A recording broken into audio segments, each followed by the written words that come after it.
All right, Shalom. It's Brother Barzal from Great Millstone, Atlanta. I want to start by giving all praise, honor, and glory to Yahweh, Shemal Shabbat, Shemar Kakodash, the abundance of the apostles and elders of Great Millstone, and Shalom to all the Akim out there pushing the word of sincerity and in truth. And it says, when does a boy become a man?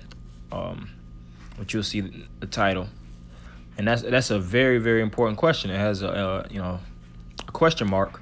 Of course, it's a article on the Boundless.org, the marks of manhood, and it said, when does a boy become a man? And in the spirit of Yahweh Shemal Shah, it's spiritual, and the world has a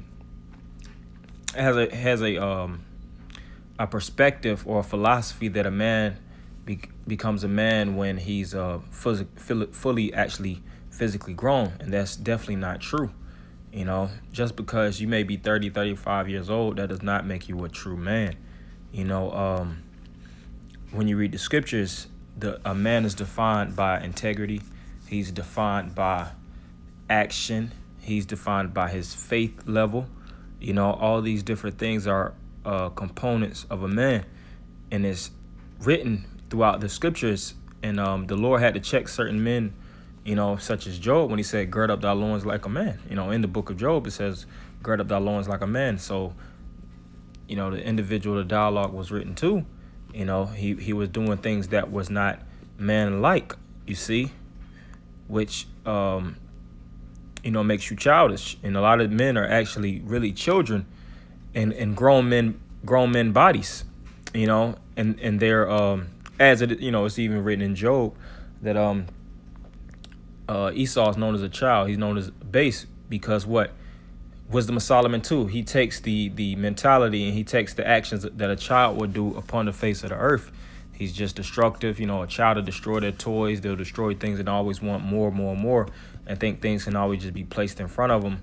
And they have as the saying goes, that the world revolves around you type of mentality, And a lot of the men of the nation have taken that same spirit, which makes them really woman, because only two spirits have that, main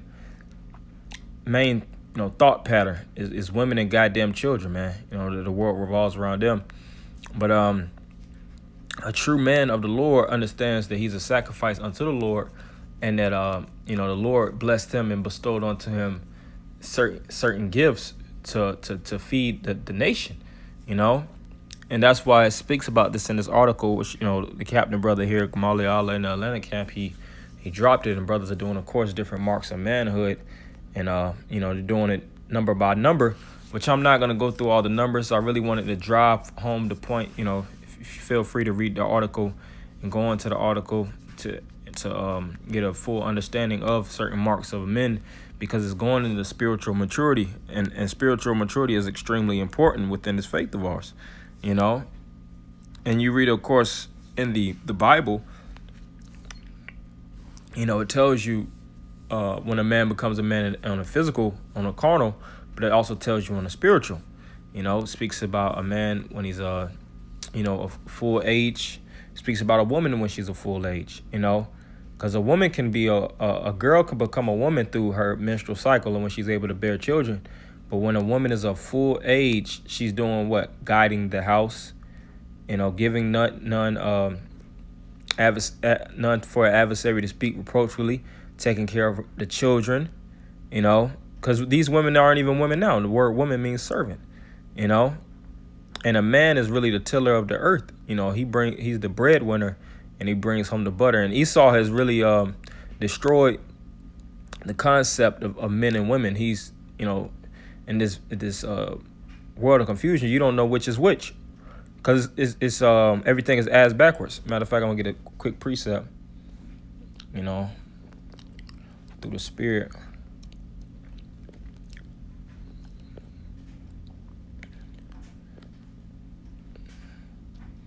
Isaiah 29:16.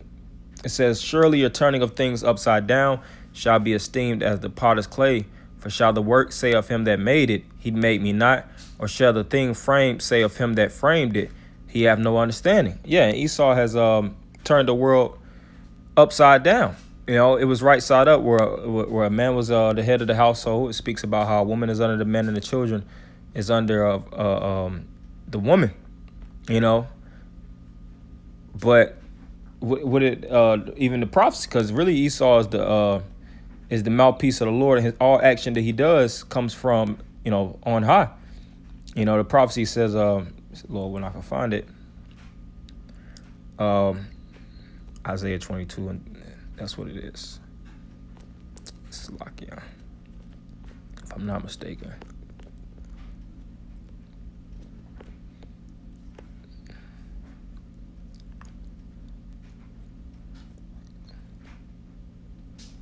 Jeremiah 31:22, Salakia. How long wilt thou go about, O thou black sliding daughter? For the Lord hath created a new thing in the earth, a woman shall compass a man. Right. So a woman has taken the position of a man, the servant, which a woman means the servant. And, a man is the tiller. Now women actually have higher, paying jobs than majority of you Jakes. And you Jakes have took the spirit of a woman. Jake is always in the woman's comment board, on Instagram or Twitter, drooling over the pics, donating money. They have become slave to the to the woman's vagina. You see? So recultivating the spirit of a man is not an easy thing in these times, because we have been with the, as people are familiar with, emasculated. Let me go into that.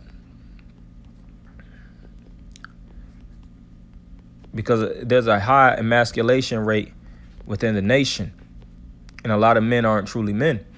Just because Jake has a big boy beard on his face, he plays basketball, he has a level of charisma, that doesn't make him a man. All right. A man, which you brothers could read the article, it goes into all these different aspects of what defines a true man, in the spirit. And of course, the Bible backs these things up: spiritual maturity to lead a wife and children, personal maturity, economic maturity. I'm not going to read it, the whole thing, but, all these, I'm just going to read the main things: physical maturity, sexual maturity, moral maturity, all these things, ethical maturity, worldview maturity, relational maturity, social maturity, verbal maturity, character maturity. The list goes on and on.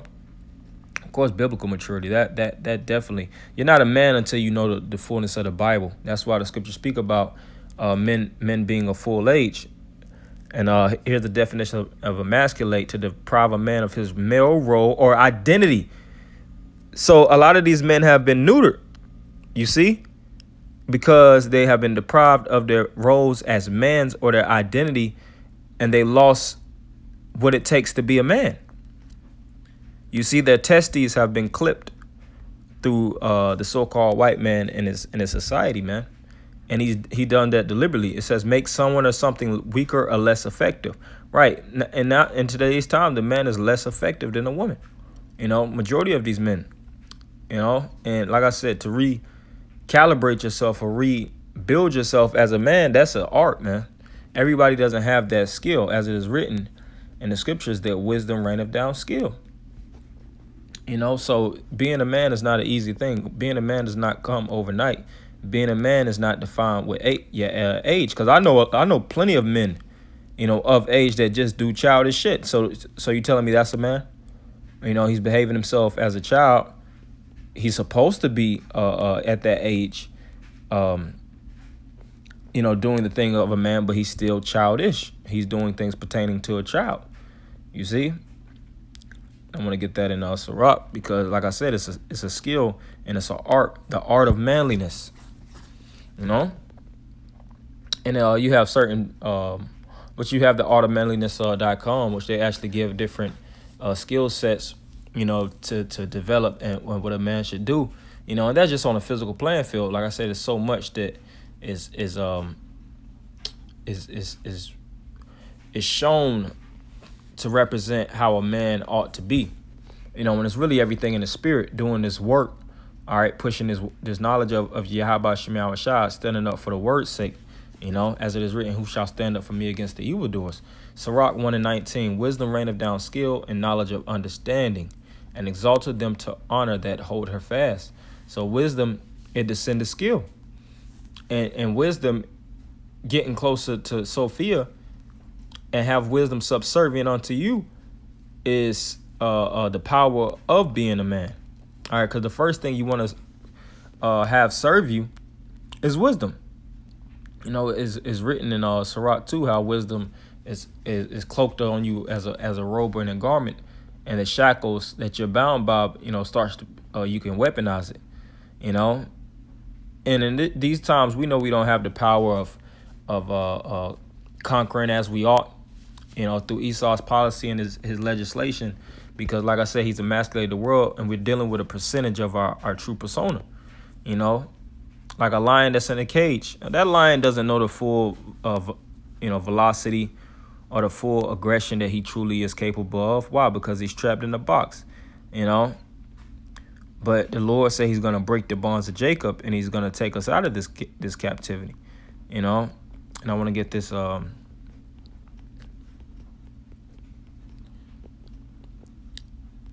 Corinthians, you know, because Paul spoke about it, you know, doing things that a child ought not, or a man ought not, and that was likened unto the childish. So a man really becomes a man when he's actually fully, you know, developed in this knowledge. 1 Corinthians 13:11. When I was a child, I spake as a child, I understood as a child, I thought as a child. When I became a man, I put away childish things. So a man has to put away the things that a child does. And that's why it's childish, because it's pertaining to what a child would do. We have to do things pertaining to what men do, building in the spirit of Yahweh Shema Shah. I'm going to continue on. For now we see through a glass darkly, but then face to face.